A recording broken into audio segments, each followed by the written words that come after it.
Hey guys, it's Tuesday morning about 6:30. We've come down here to the port. It's the port that'll get us out to Sanibel Island. They've been working to get the road restored. They don't have that done yet. So me and Jay and JT's team, we brought 3 pickup trucks over and we're hand loading a bunch of gear on a pontoon boat. And we're heading over this morning to work on the tower site, the microwave hop over to Sanibel Island. So that's what we're doing. Almost 7 a.m., sun's not even up yet. Pretty rough on the old man to get up this early. There's no way to drive over there, so what we're doing, like David mentioned, we're at Port Comfort, and we're going to catch a ferry over to the island, and then we're going to work with the local authorities, police department.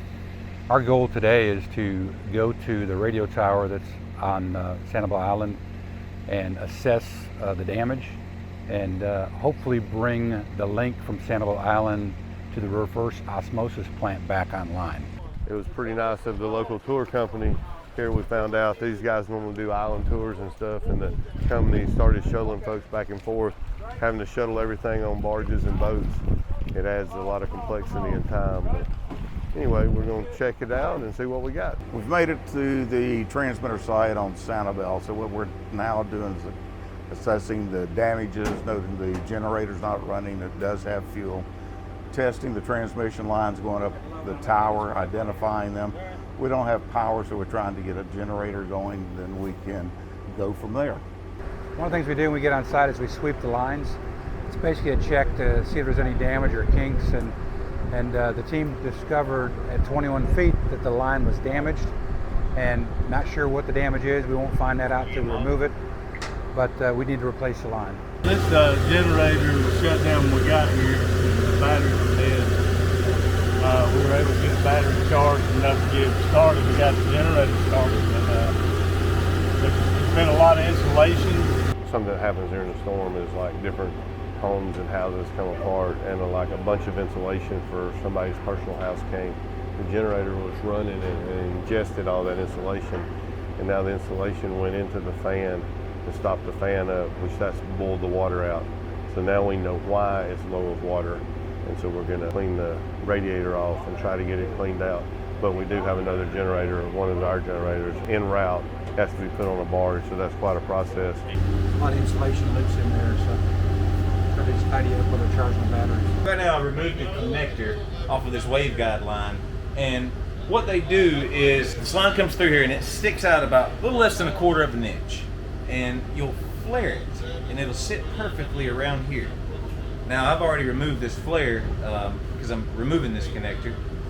I'm going to reuse it on a new piece of line, but you have the flare and it sits flat, and then you have this gasket set. This gasket is twice the thickness of the copper. So you put it on there, and this line's pressurized with air.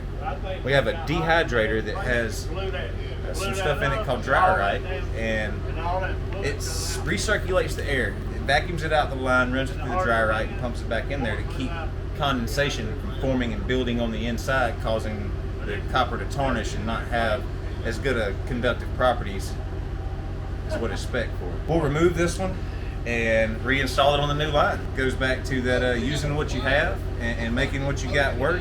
That's what a lot of this is about, getting the job done with what you got. Finding ways to do it, a lot of thinking outside the box. The microwave shooting across the bay is online. One path is online, the other path is completely gone, so it's damaged. That restored connectivity to this site here. We've got 2 shots coming off of here. One's going to the police department, to the dispatch center.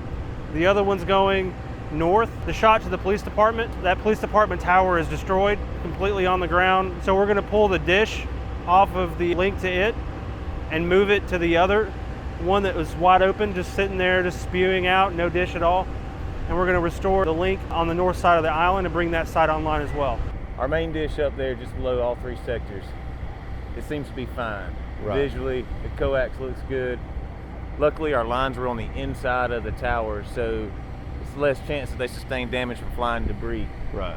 We do have this one piece of a dish left right here at about 100 foot, and right now we're confirming that that is The standby, yeah. The standby for The our diverse path. path. So what we'll do is we'll take a main dish and a main dish, and we'll Right. line them up perfectly. And then you got two staggered below it, usually about 40 foot below it. And we will tune these lower dishes, this lower one to the main and this lower one to the main, essentially creating kind of an X. And what that does is you have a fennel zone, and that's the droop in the path. It's just like imagine your power lines. Basically what we do with adding the diversity side of it is we increase that floor so that you get a lot of fade margin. Right. And the fade margin would be for sunspots, rain, fog, anything in the atmosphere that's going to impede that dish. As well as the reflection off the water that Sure. this path is crossing. We got the generator running. You know, we had a lot of challenges with it. It was going off and on based on low water. We sorted that out. Then when we fired the thing back up, it's been off for a week. The UPS batteries failed, so we had to cut them out. And then the 48-volt batteries failed. And that's pretty typical when you have a power outage. The batteries can't take that deep discharge cycle. So we have the generator back running. It's been running reliable for several hours, but since we don't have the backup stuff in place, we have another backup generator that we're gonna come in place. The challenge we've run into is that there's no access on and off the island except by a sightseeing tour company has went to running shuttles or ferries for people back and forth. That quits running at 4. We're already at 3:30, I think. We have a barge that is en route from the mainland to Sanibel Island. And on that barge, we have 2 of our pickup trucks, a generator, and some other equipment that is being brought over. So it's just a little bit of logistics challenges. Well, if you notice the dish, first of all, it's cracked. That's not a good thing. Several cracks there. The bigger issue is actually the feed horns on this side. Oh, yeah. So Yeah, the back is where the wave guide goes in, right here. And this side is where the feed horn's located. There's a dish that's attached to this. And this dish was 3 feet across, right? That's correct. It provides a communications path. You can send data over that path. So Hurricane Ian basically ripped all the housing off, and the dish is no longer there. It has to be replaced. Okay, so we have all the logistics of getting our folks off. There's always these kind of challenges, and this kind of time crunch thing is part of it, because usually the traveling accommodations are makeshift or alternate right after a storm. And so this is pretty typical of the situations we find ourselves in. Loading these 2 trucks and generator has been probably one of the best experiences of my life, but also the worst. It is 6:15 on Tuesday. We have just finished up at Sanibel Island. We got the site about halfway done with all the work that we need to do. Right now, we're on a barge with 2 of our pickup trucks, and we are on our way back to the mainland and back to base camp.